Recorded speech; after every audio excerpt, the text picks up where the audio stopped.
Hi, I'm E.D. Lewis, and welcome back to my channel for another Nocturnal review. Before we get started, please click that like and that subscribe button, and please leave a comment by the end of the video or after the video, up to you. Even if you're just saying hi, as long as it's friendly, nice, nothing rude is what I mean, or inappropriate, or anything like that. Unless you're my friend Kylie. Which last time on the video when she made her little comment, don't tell me what to do. I know I know her, so I know her personality and her humor. So, shout out to my friend Kylie. So, I mean, if she's watching, wavy eyebrows. Okay. Also, please follow me on Instagram, Twitter, and Wattpad. Had to stop and think about that one. And if you're interested in my book, The Curse of Ridge House, or my short story, which are both published on Amazon, which is that. Oh, by the way, that one's called Alone with the Professor, right? Yeah, I had a different title with it when it was just a old short story that I had as an assignment. Hey, a little background right there. So, before I turned it into what I published. Please follow my please visit my author page on Amazon, and the links for all these things are down below, by the way. You can also follow me on Bookbub and Goodreads, and yeah. Oh, and don't forget to like my like the official Facebook page of my book, The Curse of Ridge House, on Facebook, obviously, because it's a Facebook page. Duh. Sorry. And one more thing before we get started is Local Haunts is coming out in just a few days, so please check that out. Please pre-order it. It is now available for pre-order in both Kindle and paperback, which has a short story by yours truly, as well as many other fantastic BookTube, HorrorTube writers. So please check that out. And it's really exciting that it's about to come out and stuff, and, it's done really well in the UK so far with pre-orders, and in Canada it's already on like the top 10 list of bestsellers right now, and hopefully US will be soon. So, it's very exciting. I'm glad that I was a part of it, and I am,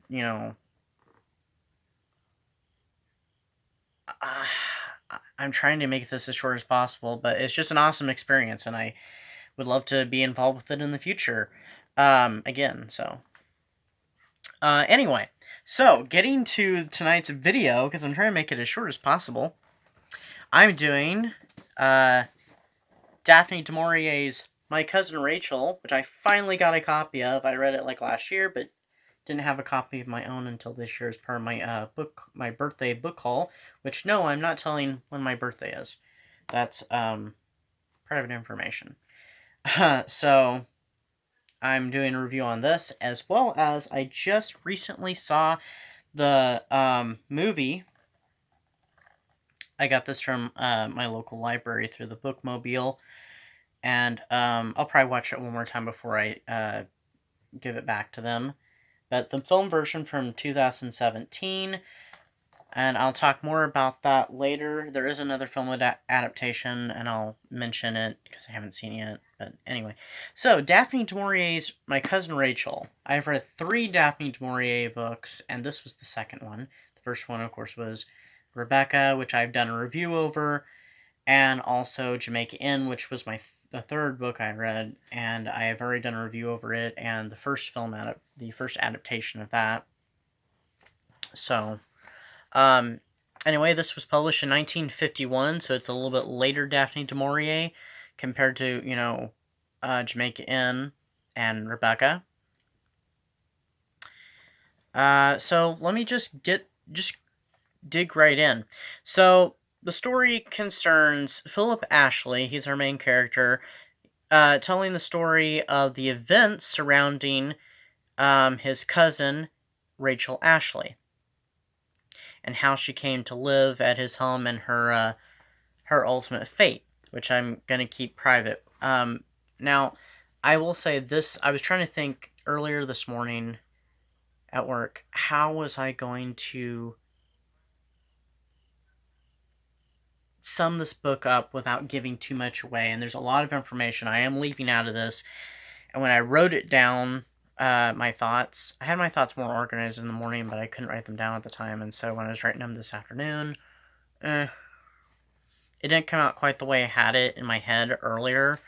But there's a lot here, so I am going to leave out a lot of details because I don't want to give too much away, and it's just hard for me to describe this book without giving too much away, really. So anyway, moving on. So Philip, a little bit of background is given about Philip, of course, because he's telling the story. So he gives the background that, he came to live with his cousin Ambrose when he was about 3 years old after the death of his parents.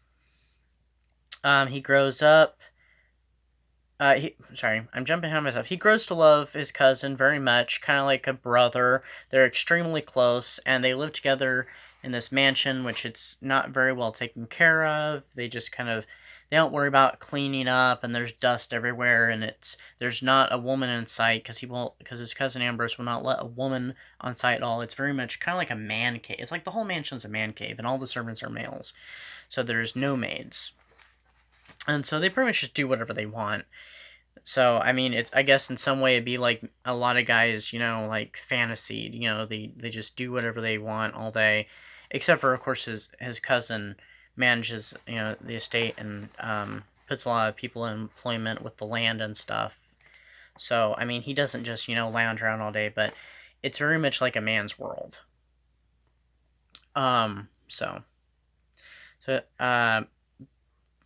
When Philip grows up, though, Ambrose's health declines, and he has to go away during the winter times to drier climate. And one year, I think it's during, Philip's 23rd year, he goes off to Florence. And there in Florence, he becomes reacquainted with a cousin of his, Rachel, who has recently been widowed, and they reconnect, and eventually they end up marrying to Philip's dismay. Now, of course, Philip has not met Rachel, and this is all going on in Florence while Philip's in England, actually is it Cornwall? Yeah, it's at Cornwall. And he's just receiving letters from Ambrose and stuff.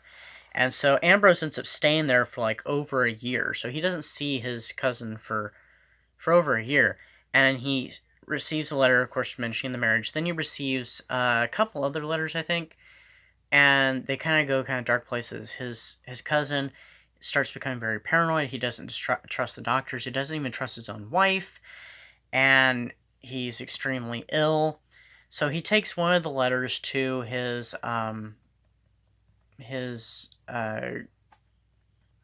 godfather, and he suggests you should go and investigate. So he sends him off to Florence, which is, of course, a world completely different from Cornwall, and he finds out that his cousin Ambrose has died.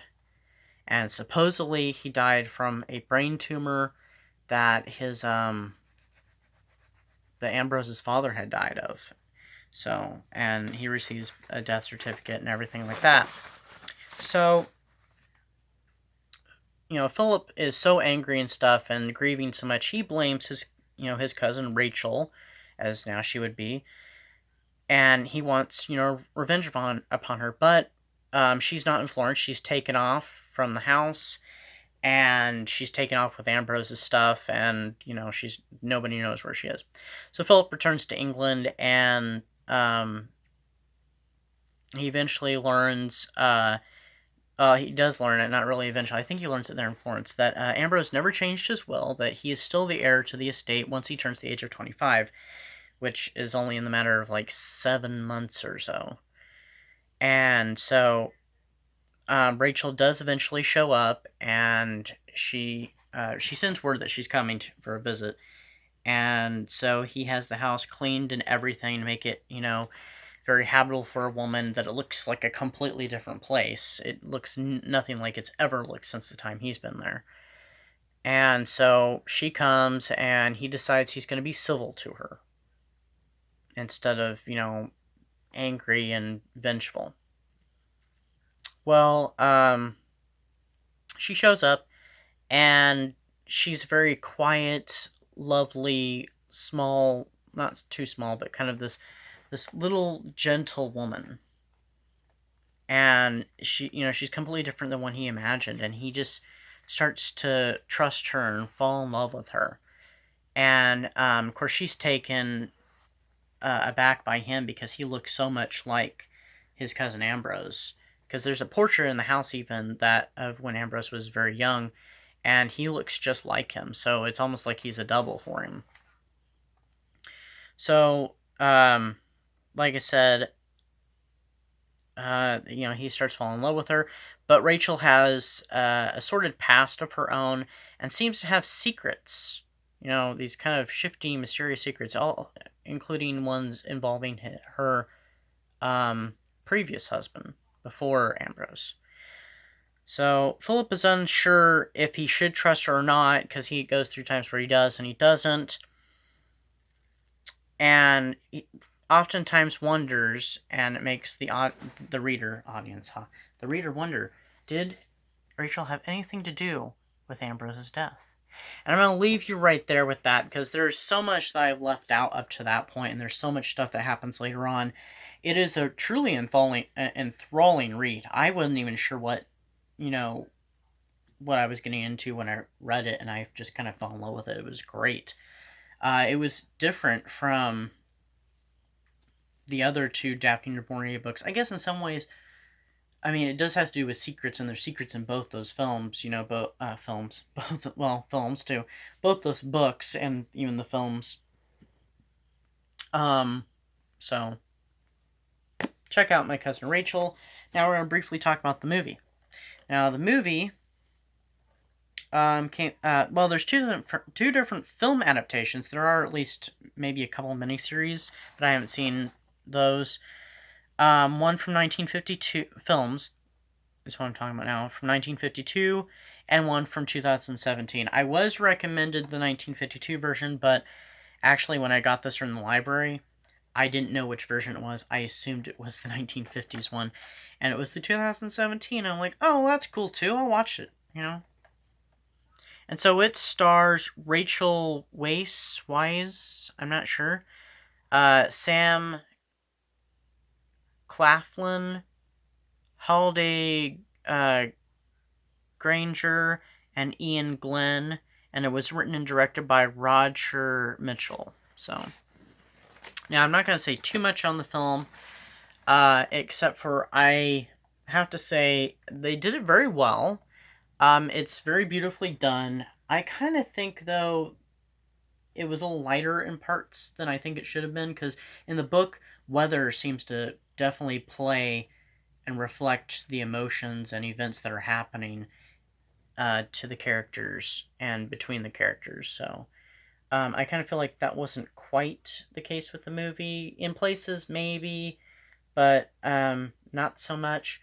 The performances are fantastic, though. I thought it was great. The scenery is great.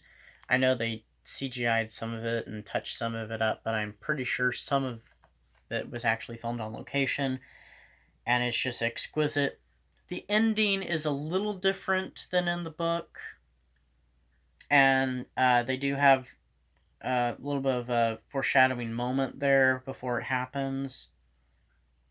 And the book, the movie does take a few liberties that the book does not, of course. But all in all, most of the events from the book are depicted here, and like I said, the performances are great, the sets are great, the costuming is all really great. It's just, so it's not a bad adaptation. I have to say I was expecting a little more personally, though. So, I enjoyed the book more, which is most often the case, except for in a few instances. But the movie is worth checking out, and I do want to see the one from the 50s.